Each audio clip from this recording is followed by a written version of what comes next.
오늘 이제 마지막 에베소서 부분입니다. 우리 인생이 살아가면서 역사의 한 페이지 한 페이지를 넘겨간다라고 이렇게 이야기하는데, 아무리 생각해도 이 주의 일을 한다는 것, 이것만큼 귀한 것이 없습니다. 우리가 참 주의 일을 하지 못할 때는 참 인생의 해오가 느껴지고 인생이 도무지 헛되다라고 느껴질 때, 정말 하나님이 나를 사용하신다면, 내가 조금이라도 사용된다면 그것이 내 인생 일대에 가장 귀한 일이겠다, 이렇게 우리가 생각하면서 같이 새벽을 깨우지만, 어떤 사람은 새벽에 일어나 일을 서둘고, 어떤 사람은 새벽에 일어나 학업에 책장을 넘기고, 그러나 새벽에 일어나 주의 일을 준비하고 또 주의 일을 감당하는 이런 일들을 우리가 이 땅에서 한다는 것, 이것이야말로 하나님이 귀하게 주시지 않으면 우리가 감당할 수 없고 또 생각도 할 수 없는 그런 일입니다. 주의 일은 혼자 하는 것이 아니라 더불어서 함께 하는 것이고, 결국 사람 속으로 뛰어 들어가는 것이기 때문에 사람과 동떨어져서 그렇게 주의 일을 할 수는 없습니다. 사도 바울이나 우리 주님이나 보면 사람들을 멀리하고 그렇게 하지 않았습니다. 이방 종교에서는 세상의 핍박을 당해서 한적한 곳에 머물면서 거기서 뭘 깨치고, 그리고 해서 그걸 기록해 놓고 그게 무슨 비스같이 남아가지고 있다가 그게 발굴돼서 또 쫓고, 이러한 이방 종교들은 그런 것들을 가지고 있지만 우리 기독교는 그렇지 않습니다. 오늘 보면 23절에 형제들에게 라고 이렇게 표현하고 있다는 점을 우리가 다시 한번 주목할 필요가 있습니다. 에베소서는 전체적인 주제가 이제 이방인도 없고 유대인도 없고 주 안에서 하나다, 막힌 담이 흐려졌다, 우리가 다 지체다, 함께 하나 되어 자라간다, 이게 에베소서의 주제입니다. 그것을 즐거워하지 않는 사람이 주의 종이 될 수가 없습니다. 신분 따지고 기천 따지고 재물 따지고, 그래서 계급을 나누고 그러면서 기독교라고 한다면 그것은 기독교적 가치를 잃어버리는 것입니다. 우리 주님이 어떤 세상의 조건을 쫓아서 찾아가지 아니하시고 한 것이 아니죠. 성도들은, 교회는 어쨌든 반듯하게 아무 일 없이 그저 깨끗하게 여기 앞에요, 리움 항상 저는 지나가면서 그를 보면서 그렇게 생각을 해요. 아무리 재벌이 하니까 뭔가 이렇게 정이 가지 않고 너무 이렇게 차갑게 느껴지고, 미술관이 그런 데가 아닙니다. 반듯하게 누가 찾아오는 그게 교회가 아니라, 교회는 병자도 와야 되고 또 죄인도 와야 되고, 그런 사람들이 모여서 이제는 육으로 난 것이 아니라 영으로 나고, 또 사람의 뜻으로 난 것이 아니라 하나님의 뜻으로 나는, 이것이 바로 교회입니다. 이 에베소 교회도 우리 골로새 교회나 다 교회가 이렇게 흩어져서 가정교회도 있고, 또 에베소라는 도시 자체가 워낙 종교성이 강하고 이방의 신전이 많고 또 불가사의한 그러한 신전들이 있던 곳이 바로 에베소입니다.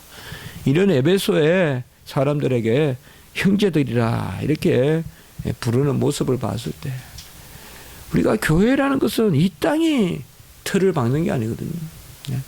이 땅에 그냥 천년 만년 그냥 존재할 것 같이 대리석으로 굳게 지어놓는 거, 그건 로마 캐톨릭의 지상교회의 개념. 로마 캐톨릭은 지상교회가 끝이거든요. 지상교회가 무효해야 되고, 그러니까 어쨌든 교회를 오류 없이 가꾸려고 하고 뭘 꽉 채워놓고, 그러나 우리 종교개혁교회, 우리 개신교는 이 땅의 교회가 끝이 아니거든요. 천상의 교회의 개념이 있기 때문에 이 지상의 무슨 최고 좋은 담을 쌓고 최고 좋은 황금을 갖다 놓고 대리석을 가지고 깔고 그래서 교회가 되는 게 아니거든요. 그게 인적 구성에도 마찬가지입니다. 가장 유능한 사람들 어디서 뭐 과거 보듯이 해서 모아놓은 게 교회가 아니거든요. 교회가 그런 식으로 가면 교회는 필히 쇠퇴하기 마련입니다. 교회가 계층화되고 교회가 계급화되고 에베소 교회에 특별히 두기고를 보낸다. 오늘 이렇게 말하고 있습니다. 감옥에서 누구를 보낸다는 게 무엇을 뜻하는지 우리가 알 수 없으나 오늘 말씀만 보면 나의 사정, 내가 무엇을 하고 있는지 너희에게도 알리려 하노니 또 22절에 보면 우리 사정을 알리고 이렇게 말씀하고 있습니다. 저는 요새는 편지가 오지 않지만은 참 제가 무심하고 못난 제자인데 미국의 헬스니크 교수님은 꼭 해마다 연말이면 1년 동안 하신 일을 타이프로 쳐서 저한테만 보내는 건 아닌 것 같아요. 이 지인들에게 최소한 한 몇십 통을 그렇게 보내는 거로 제가 알고 있습니다. 요새는 참 제가 무심해서 병환 중에 계시단 말도 듣고 이렇게 했는데 제가 이 말씀을 보면 항상 그 생각이 나요. 외국 사람들이 우리 라이 교수님도 그렇게 하셨거든요. 보면 한 해 동안 내가 뭘 했다는 것을 지인들에게 이렇게 알려주고 그러니까 우리나라야 뭐 정말 이웃 사촌이고 가까우니까 근데 외국에는 워낙 떨어져 있잖아요.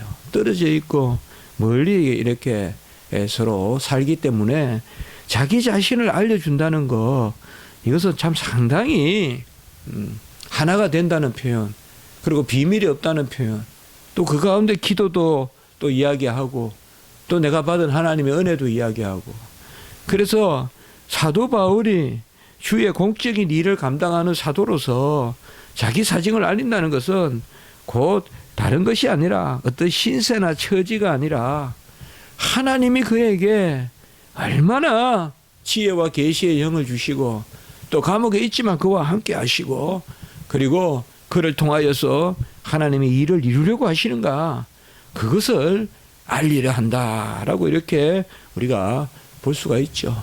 공적 사도적 서신이라고 봐야지 연관된 하나님의 말씀으로 기록된 이것이 그저 사신이 아니다. 사사로운 그러한 개인의 서신이라고 우리가 볼 수가 없습니다.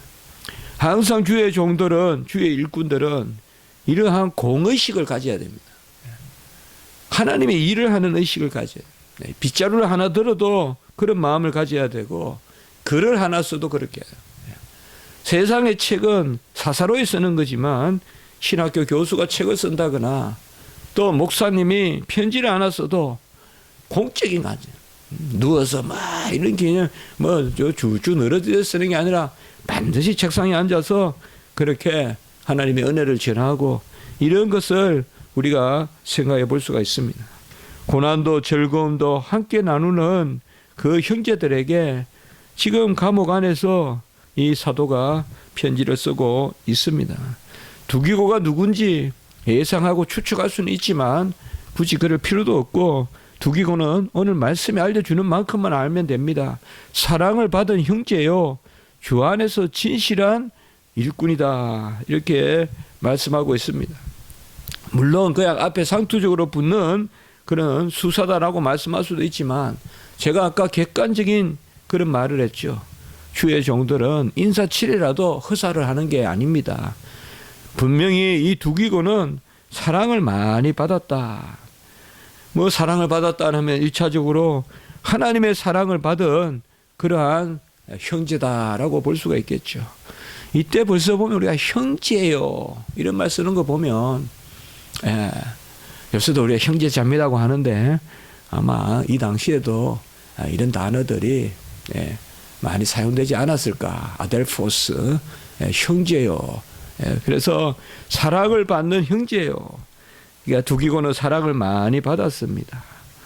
사랑을 받지 않은 주의 종이 없습니다. 사랑을 받지 않고 자수성가한 주의 종이 없습니다. 주의 종이 다시 일어나고 다시 복음에 예비한 신발로 그 강야를 가고 하나님 앞에 나서는 것은 다 추억 때문에 추억. 하나님이 나를 부르시고 사랑하시고 스쳐가듯 생각나는, 새벽이면 생각나고 저녁 때면 생각나고 낯선 곳에 가면 생각나고 그때 하나님이 나를 사랑하신, 그 사랑이 보이진 않지만 그때 하나님이 나를 이끌어 주신, 사랑을 많이 받은 사람이 많이 사랑하고 사함을 많이 받은 사람이 많이 사랑한다 했잖아요. 사함을 많이 받은 사람, 잘난 사람이 많이 사랑하는 게 아니에요. 하나님의 사랑을 많이 받은 사람이 남을 사랑합니다. 남을 사랑해요. 벌써 보면 딱 달라요. 저 사람이 하나의 사랑을 받은 사람인지 가장 그냥 자수성가해서 자기 완성의 타입인지, 사랑을 많이 받고 또 두기고는 어떤 사람이냐. 그러니까 사도 바울은 이 두 가지로 이 사람을 신원을 보정해요. 하나님의 사랑을 많이 받은 사람이다. 얼마나 멋있습니까? 저 사람 하나님 사랑을 많이 받은 사람이에요. 그 다음에 두 번째는 뭔가 하면 진실한 일꾼이다, 이렇게 이야기하고 있습니다. 물론 이게 그냥 당연히 쓰는 말 아닌가.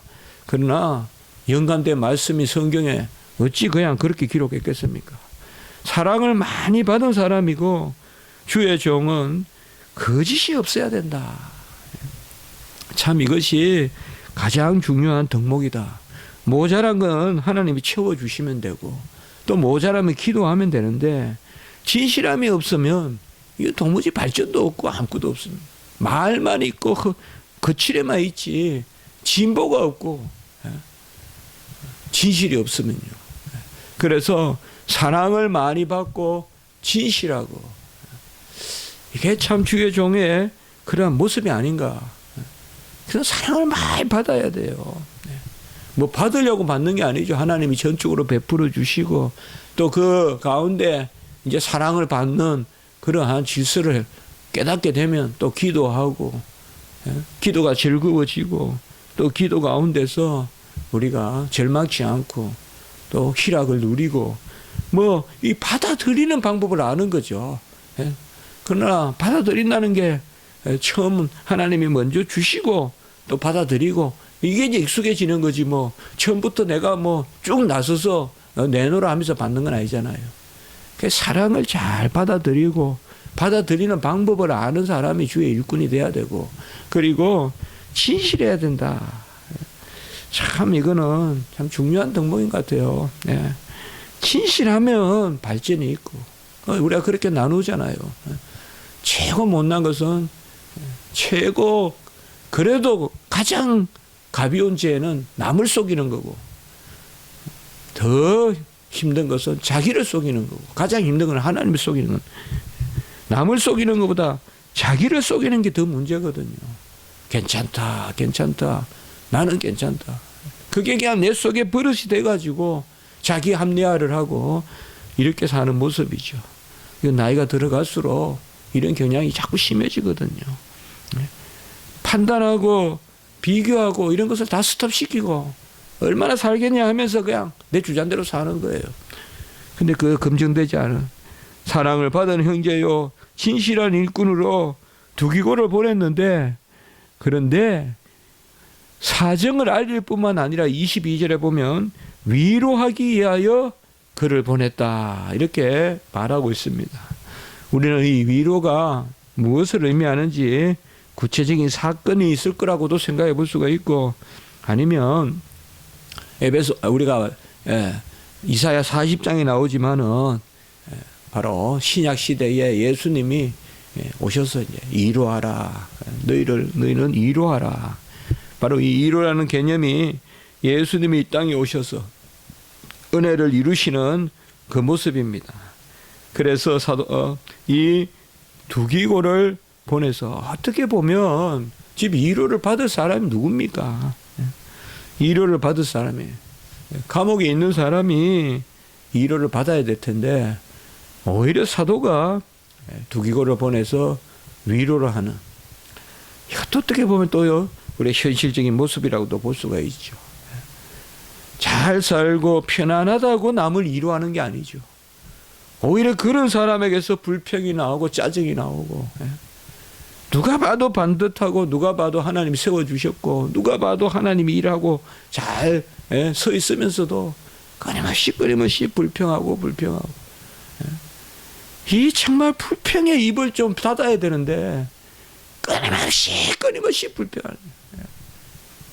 만나 매출하기를 주도 끊임없이 불평. 끊임없이 불평. 아무리 좋은 신발을 신겨놔봐요. 불평하는 사람 또 불평하지.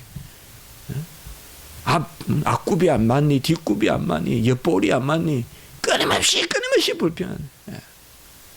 좀 안 맞아도 신다 보면 맞게끔이 하면 되는데 나한테 맞는 신발이 어디 있어요? 요새 수지야도 아니고 다 기성한데 아예 그러면 그냥 맞추면 집에 가서 맞추든지 기성화를 어떻게 내 발에 맞춰서 맞고 딱 내 발에 맞는 신발이 있겠어요?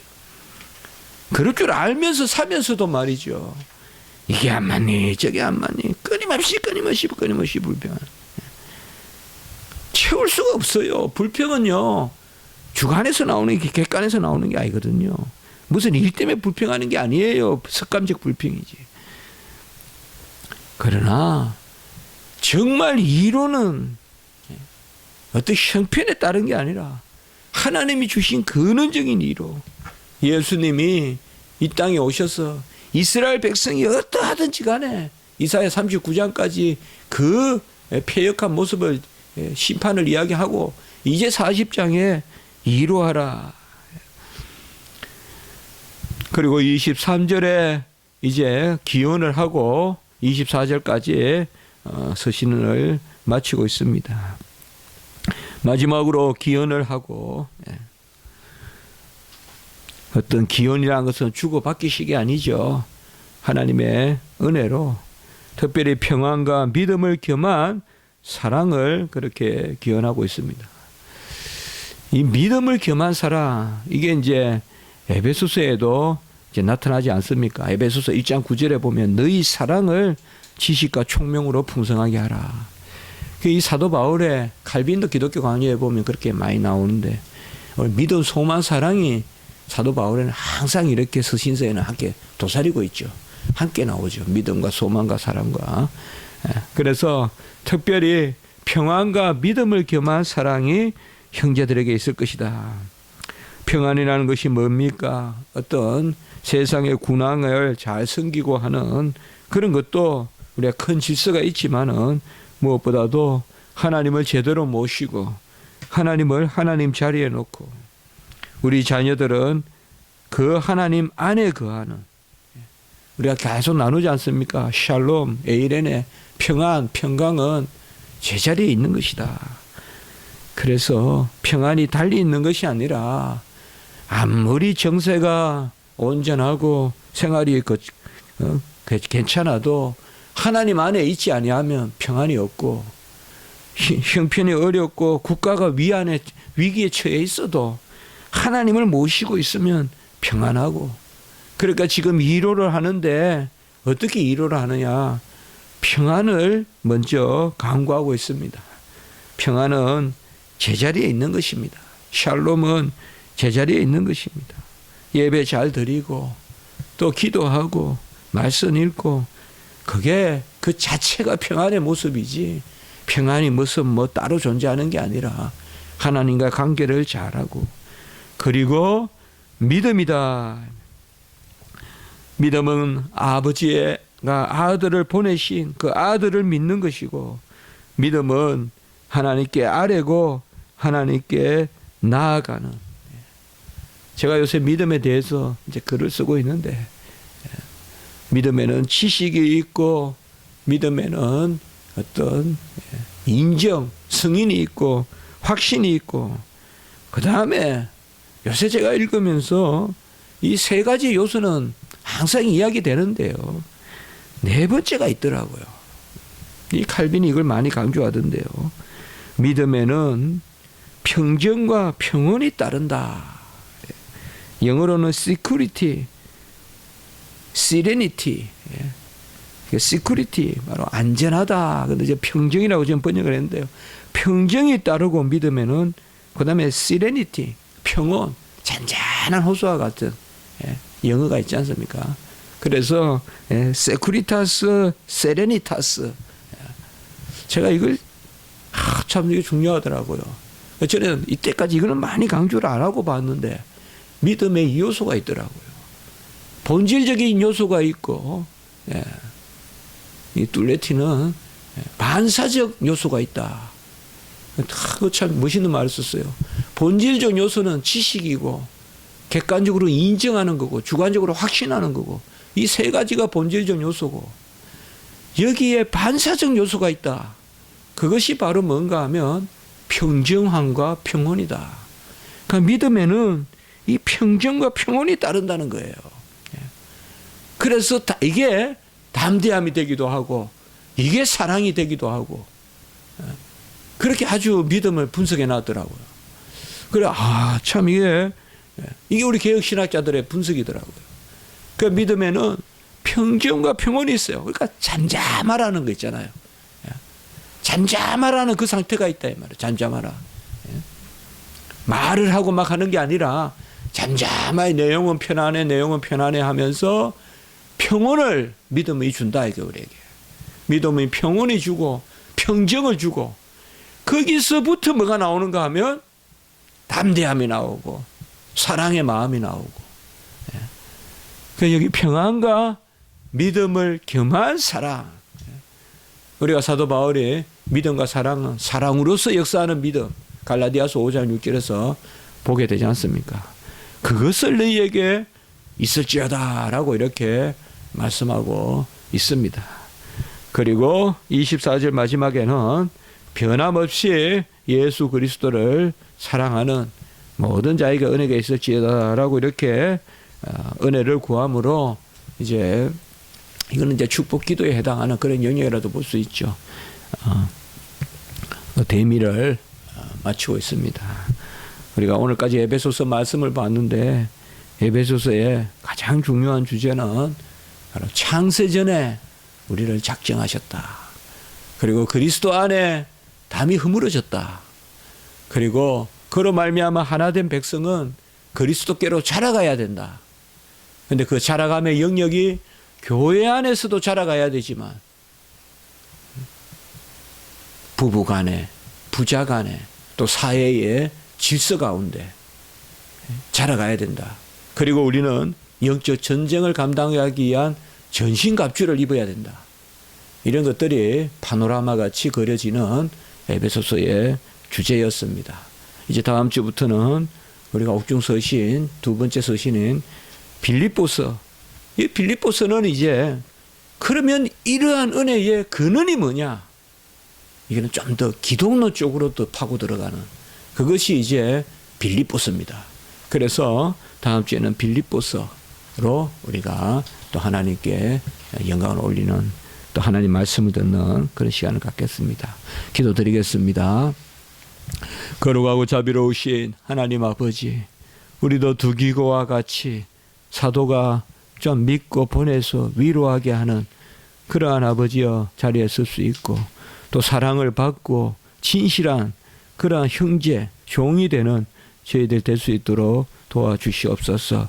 아버지여 평안과 믿음으로 함께하는 평안과 믿음이 있는 그 사랑을 노사도가 이때 이 사도 바울이 강구했습니다. 하나님 아버지, 우리가 아버지 평안을 가지고 주님 안에 올곧게 자리 잡게 하시고 그 가운데 나아가는 그 믿음을 저희들에게 허락해 주셔서 그 믿음 가운데 평정과 평온을 갖게 하시고 그로 말미암아 담대함과 사랑의 마음을 갖는 저희들이 되게 해 주시옵소서. 위로하라 아버지여, 우리가 위로하는 자리에 서서 모든 세상에 이 아버지여 터지고 상한 것을 싸매는 주의 사랑을 전하는 저희들이 되게 주여 도와 주시옵소서. 아버지여, 참으로 어려운 가운데 아버지여 이 수영에 못지않은 어려운 가운데 있는 우리의 아버지 우리 김은희 전도사님 불쌍히 여겨주시고 아버지여 참 어려운 수술 또 아버지여 중한 수술 잘 마치고 회복되게 하시니 감사합니다. 이제 뼈를 갖고 또 아버지의 힘줄에 또 손을 대고 이런 부분들이 속히 회복되게 도와주시고 그가 바라고 앙망하며 소원하고 간구하는 또 하나님의 종이 되어 주를 마음껏 섬기는 그런 자리로 속히 인도될 수 있도록 주여 도와 주시옵소서. 오늘 한날 우리 주의 모든 백성들 지켜주시고 우리 십자가지기 교회 예배와 행사 위에 은혜 위에 은혜를 베풀어 주시고 저 모스크와 이 아래의 아버지여 여호와의 정인이나 이 온갖 세상에 잡된 것들을 대적하는 그런 우리가 신령한 예배를 드릴 수 있도록 하나님 홀로 영광 받는 예배 드릴 수 있도록 인도하여 주시옵소서. 구주 예수 그리스도 이름으로 감사하며 기도드리옵나이다. 아멘. 하늘에